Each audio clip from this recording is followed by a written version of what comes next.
थोड़ा परसेंटेज में बढ़ाते रहिए और सीट हमको ज़्यादा आते रहे, हमारा चकाचक आप हो जाइए सफाचट सफाचट। और खौफ में आपको रहना पड़ेगा, क्योंकि आपको जनता ने जनादेश नहीं दिया है, इसीलिए आजकल आप पॉलिटिकल टूरिस्ट हो गए हैं। इस राज्य में अपराध अगर होगा, एफआईआर कोई नहीं भी करेगा, पुलिस भी एफआईआर करेगी, तब पर भी पताल से खोज के उसको बेऊर जेल पहुंचा देते हैं। नीतीश कुमार जी हैं तब कहाँ कोई विषय है, कहीं वैकेंसी है किसी के पास? यादव समुदाय मेहनत करने वाला समुदाय है। लालू जी तो चरवाहा विद्यालय बना के पढ़ने नहीं दिए, खास जाति को टारगेट एक अपराधी ने बना दिया। अरे अपराधी और गुंडा की कोई जाति होती है क्या? कहाँ तेजस्वी यादव कौन स्कूल से पढ़ के आए? नमस्कार, आप देख रहे हैं आरडी न्यूज। मैं हूं योगेश चक्रवर्ती। 29 जून को दिल्ली में जेडीयू की राष्ट्रीय कार्यकारिणी की बैठक है। कहा जा रहा है कि इस बैठक में लोकसभा चुनाव की समीक्षा की जाएगी। इसके बाद बिहार में सियासी अटकलें तेज हो गई है। इस वक्त हमारे साथ जेडीयू के मुख्य प्रवक्ता नीरज कुमार जी हैं। आइए हम इनसे बात करते हैं। सर, राष्ट्रीय कार्यकारिणी की बैठक है, क्या कुछ होना है इसमें? कि अब राष्ट्रीय कार्यकारिणी का एजेंडा क्या है मैं नहीं जानता, लेकिन इतना तो स्पष्ट है कि 2024 के लोकसभा चुनाव में पार्टी के राष्ट्रीय अध्यक्ष माननीय मुख्यमंत्री जी के नेतृत्व में लोकसभा चुनाव में एनडीए को 3/4 बहुमत मिला। तो नेतृत्व के प्रति आभार व्यक्त करना एक कदम होगा। दूसरा होगा कि हम केंद्र की सरकार में शामिल हुए, यह एक महत्वपूर्ण पक्ष होगा। इस पर राष्ट्रीय कार्यकारिणी अपना मुहर लगाएगा और एनडीए गठबंधन की मजबूती का जो स्वरूप उभर करके आया है उस पर विमर्श होगा। ये तमाम मुद्दे चूँकि और जो हमारे माननीय सांसद जीत करके आए हैं उन लोग का राष्ट्रीय कार्यकारिणी में स्वागत भी होगा। जी। लेकिन क्या इसकी समीक्षा की जाएगी कि आखिर क्या वजह है कि आप लोग की सीटें कम हो गई 2019 के मुकाबले? ये तो प्रदेश पार्टी का दायित्व है ना, वो तो प्रदेश पार्टी तय करेगी ना। प्रदेश पार्टी समीक्षा करेगी कि कहाँ पर रणनीति में चूक हुई जिसके चलते हमारी सीट 4 घट गई। तो ये तो प्रदेश पार्टी का दायित्व, उसका राष्ट्रीय कार्यकारिणी से क्या लेना देना है उसका। तो राष्ट्रीय कार्यकारिणी तो नेशनल लेवल पर बातों को विमर्श करेगी। हाँ, प्रदेश कमेटी अगर समीक्षा करके कोई प्रतिवेदन देगी तो राष्ट्रीय कार्यकारिणी उस पर विचार करेगी, लेकिन अभी तो प्रदेश कार्यकारिणी चाहे प्रदेश की बैठक की कोई मुझे जानकारी नहीं। कहा जा रहा है कि इस लोकसभा चुनाव में सीएम नीतीश जो है किंग मेकर बनकर उभरे हैं और वो चाहते हैं कि 2025 का में होने वाला विधानसभा चुनाव समय से पहले करा लिया जाए। तो इस पे आपका क्या कहना है? नहीं, किंग मेकर कहाँ हम लोग कभी दावा करते। किंग मेकर ये तो लालू जी को अच्छा लगता है सुनने में, क्योंकि लालू जी सजा याफ्ता है, चुनाव भी मुखिया का नहीं लड़ सकते हैं। तो नहीं होता जो बिना गांव में पढ़ल लिखल रहेगा ओकरा कह देगा दरोगा जी है, वही हाल है। अरे हम तो 2025 का चुनाव लड़ेंगे और माननीय मुख्यमंत्री नीतीश कुमार जी लोकतंत्र में भरोसा करते हैं। अब पहले काहे चुनाव होगा भाई? ये कहाँ से आ गया खबर? इसका कोई निहितार्थ है? 3/4 बहुमत हमको मिला है, अभी हर खेत तक पानी हमको पहुँचाना है, उस कार्य योजना पर हम कार्य कर रहे हैं। नल जल योजना में जो विसंगति है उसको सुधार रहे हैं। तो हमारे लिए तो 7 निश्चय पार्ट 2 महत्वपूर्ण है और उस काम को हम कर रहे हैं। अब इसी बीच में क्यों चुनाव हो जाएगा? इसका क्या कारण हो सकता है? मेरी समझ से तो कारण चुनाव समय पर होगा और नियत समय पर होगा। लेकिन कहा जा रहा है कि जिस तरह से चुनाव नतीजे लोकसभा के आए हैं उसे देखते हुए और जो गठबंधन का समीकरण बना है उसे देखते हुए आप लोग चाहते हैं, जेडीयू चाहती है कि मतलब समय से पहले चुनाव हो। देखिए, जेडीयू का मसला नहीं है, ये एनडीए का मसला है और एनडीए के घटक दल में आपस में तालमेल है। भाई 3/4 सीटों पर हम जीते हैं, हमारा 90% स्ट्राइक रेट होना चाहिए ना, तो हम उस दिशा में काम करेंगे। और कोई भी कभी चुनाव होगा तो मैं हूँ ना। जब नीतीश कुमार जी हैं तब कहाँ कोई विषय है, कहीं वैकेंसी है किसी के पास? कोई अप्लाईओ करेगा तो फेल। बीजेपी भी सरेंडर कर दी है। नहीं, सरेंडर क्यों करेगी? बीजेपी के नेता विधायक दल के माननीय सम्राट चौधरी, जो पगड़ी बांधे थे उन्होंने सरेंडर कर दी। मुख्यमंत्री विजय सिन्हा ने साफ साफ कहा है कि नीतीश कुमार जी के नेतृत्व में चुनाव लड़ेंगे। जब नेतृत्व भी वही तय हो गया है, चिराग पासवान जी का भी बयान मैंने देखा है, तो कहीं कोई चुनाव पूर्व की गुंजाइश नहीं है, समय से पूर्व का। जी जी। नेता प्रतिपक्ष अभी कह रहे हैं कि बिहार में अचानक से अपराध काफ़ी बढ़ गया है। पिछले कुछ दिनों में अपराध की कई घटनाएं सामने आई है और उन्होंने ये भी आरोप लगाया है कि भाई एक जाति विशेष को खास करके टारगेट किया जा रहा है। क्या कहेंगे आप इस पे? देखिए, यादव समुदाय मेहनत करने वाला समुदाय है। लालू जी तो चरवाहा विद्यालय बना के पढ़ने नहीं दिए, अभी उत्तेजना फैला रहे हैं, फर्जी उत्तेजना फैला रहे हैं।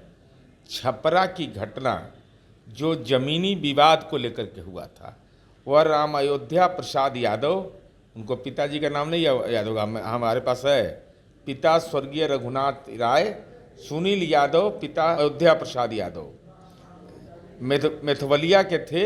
ये पट्टीदार से जमीन का संघर्ष था। और कौन लोग मारने में था? काली राय और जगदीप राय, जिसकी गिरफ्तारी हो गई। ये कौन सी है? 21 थे ये। अरे मारने वाला भी दोनों एक ही बिरादरी के हैं, तो ये क्या है? ये खास जाति को टारगेट एक अपराधी ने बना दिया। अरे अपराधी और गुंडा की कोई जाति होती है क्या? कहाँ तेजस्वी यादव कौन स्कूल से पढ़ के आए हैं? क्या क्या बोलते रहते हैं आप? आपराधिक घटनाओं पर कौन अपराध हुआ है जिसमें सरकार कार्रवाई नहीं की है? और आप राजनीति में खौफ में आ गए। 4 सीट आया। अरे 4 का मतलब होता है बांस घाट, गुलबी घाट, दीघा घाट। तो राजनीति की अर्थी आपकी सज गई है। अब आपको प्रवचन कर रहे हैं, खौफजदा है बिहार। मैंने अब कोई मेरीन ड्राइव में रात में नहीं मिलता है, वहाँ कुत्ता रोता है, सियार रोता है। वहाँ क्या हो रहा है? वहाँ क्या गंगा दशहरा में अब लोग नहीं ना गंगा स्नान करेंगे? तो डर है, भय का वातावरण है। राजवंशी नगर महावीर मंदिर 11 बजे दिन में खुलता है ना। अब तो कहीं मस्जिद में अजान नहीं सुबह 4 बजे हो रहा है कि अपराधी आ गया, गुंडा आ गया है। अब बिहार में एकदम आतंक का राज हो गया है, खौफ का राज हो गया है हमें। और राष्ट्रीय जनता दल के तो विधायक अब कहीं श्राद्ध में नहीं जाते बेचारे, क्योंकि समय में श्राद्ध होगा। तो श्राद्ध में कैसे जाएंगे न्योता पूरने के लिए? अब तो डर लगता होगा, सुरक्षा कर्मी रहने के बावजूद डर लगता है। तेजस्वी यादव जी, बिहार के लोग खौफजदा नहीं हैं, खौफ में आप हैं और खौफ में आपको रहना पड़ेगा, क्योंकि आपको जनता ने जनादेश नहीं दिया है। इसीलिए आजकल आप पॉलिटिकल टूरिस्ट हो गए हैं, कभी दिल्ली तो कभी कलकत्ता, कभी वहाँ। अरे रहिए ने बेचैनी में घूम कहाँ रहे हैं? वो तो कह रहे हैं कि हम 0 से 9 पे पहुंच गए। 0 से 9 पर पहुंच गए। इनके पिताजी को भी 4 सीट आया था और उसके बाद 0 हुआ था। ऐसा नहीं है, ये सब दूसरा को गणित पढ़ाइएगा। हम लोग जांच पड़ताल करके बैठे हुए हैं आपका। वोट परसेंटेज भी बढ़ गया। तो वोट परसेंटेज इनको 99 हो जाए, सीटवा मेरा ज़्यादा आ जाए तो ज़्यादा अच्छा है। सीट वोटवा परसेंटेजवा बढ़ाते रहिए और सीट हमको ज़्यादा आते रहे, हमारा चकाचक आप हो जाइए सफाचट सफाचट। ये बताएं सर कि जिस तरह से तेजस्वी यादव कह रहे हैं अपराध एक खास जाति को टारगेट बनाया जा रहा है, आपने जवाब तो दे दिया, लेकिन पिछले कुछ दिनों में बिहार में हत्या, बलात्कार, लूट की कई घटनाएं सामने आई है। तो ये आप ही लोग कहते हैं कि सुशासन की सरकार है, तो ऐसा क्यों हो रहा है? कहाँ पे दिक्कत कहाँ पे है? ऐसा कौन कानून बना हुआ है? सुशासन जिसको कहते हैं, अटल जी ने इस शब्द का इस्तेमाल किया था। सुशासन का मतलब गवर्नेंस बेहतर हो। जी जी। तो अपराध शून्य हो जाएगा। जम्मू कश्मीर के अंदर में आतंकी घटना हो रही है, तो अब गुनाहगार मान लीजिएगा मिलिट्री को? ये क्या मतलब है इसका? अपराध हो सकता है, लेकिन अपराधी के खिलाफ कार्रवाई हो रहा है कि नहीं? काली राय गिरफ्तार हुए कि नहीं? दीपक राय गिरफ्तार हुए कि नहीं? कि तेजस्वी यादव के फोन से वो बच गए, या किसी ने हिम्मत किया कि एसपी को फोन करने का? भाई आपराधिक घटना के आधार पर अपवाद को आप संवाद मान रहे हैं। 5-7 घटना की चर्चा कर दिया, उसके कारण की चर्चा नहीं किया कि भाई ये विवाद छपरा के अंदर में हुआ था, किस बात के लिए विवाद था? पट्टीदार का विवाद था, गोतिया का विवाद था जमीन का 4 बीघा का। और तेजस्वी यादव आपके तो पिताजी का क्षेत्र है, तब पंचायती काहे नहीं करवा दिए? आपके कार्यकर्ताओं वहाँ पंचायती करवा देते। जो भी घटना हुई है, एक भी घटना में बताएं तेजस्वी यादव की कार्रवाई नहीं हुई है। लेकिन मैं कह रहा हूँ कि खौफ में लोग हैं, अब लोग नहीं निकल रहे हैं घर से। एकदम कोविड का काल आ गया कि घर से निकलिए नहीं रहा डर से। अरे वो लालू राज में होता था, इस राज में अपराध अगर होगा, एफआईआर कोई नहीं भी करेगा, पुलिस भी एफआईआर करेगी, तब पर भी पताल से खोज के उसको बेऊर जेल पहुंचा देते हैं। यही होता है कानून का राज। नहीं तो कहाँ लिखा हुआ है कोई कानून का? अब तो कहे जम्मू कश्मीर के अंदर में आतंकी घटना हुई तो कह दे कि इस भाई हमारा सेना का पुरुषार्थ खत्म हो गया है। अरे आपराधिक घटना हो तो कहे पुलिस का पुरुषार्थ खत्म हो जाएगा, हो गया। ये दिमागी फितूर हो सकता है, इसके अलावा और कुछ भी नहीं। अभी नीट एग्ज़ाम को लेकर पूरे देश में जो है कोहराम मचा है, आप कैसे देख रहे हैं इसे? जेडीयू कैसे देखती है? कोहराम नहीं मचा हुआ है। माननीय सर्वोच्च न्यायालय में मामला विचारण हो रहा है और इसमें राजनैतिक विचारण भी हो रहा है। माननीय सर्वोच्च न्यायालय ने विभिन्न पक्षों को नोटिस जारी किया है। वह काउंसलिंग पर भी रोक नहीं लगाया है। यह नहीं कहा है कि नीट का रिजल्ट गड़बड़ है। उसने कहा है कि आप लोग अपना पक्ष रखिए।